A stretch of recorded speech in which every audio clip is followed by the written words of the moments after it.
¿De la qué? De la cortina. De la cornudilla. De la cornudilla. La cornudilla. ¿Quién es la cornudilla? Ella. ¿Tú eres cornuda? Te acabas de enterar. Qué contenta estás, ¿eh? Eres cornuda, te acabas de enterar y te empieza a reír. Se está contando ya todo el mundo. Sí, así como una especie de diario. ¿Qué es eso? Te acabas de enterar. Tú ya lo querías dejar al novio, ¿no? Entonces. De la cornudilla. Ah, la cornudilla. ¿Tú eres la cornudilla? No, el pueblo, mi pueblo. Ah, que es un pueblo. Yo pensé que era cornudilla. Esa eras tú.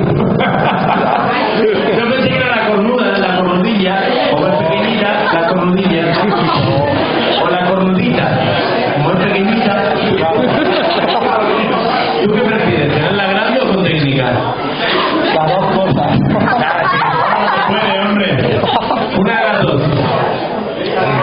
Hombre, con técnica, ¿no? Aquí tiene la prueba, otro que la tiene pequeña. Muy bien, muy bien. Estamos todos iguales, ¿eh? No es para... Qué cabrón.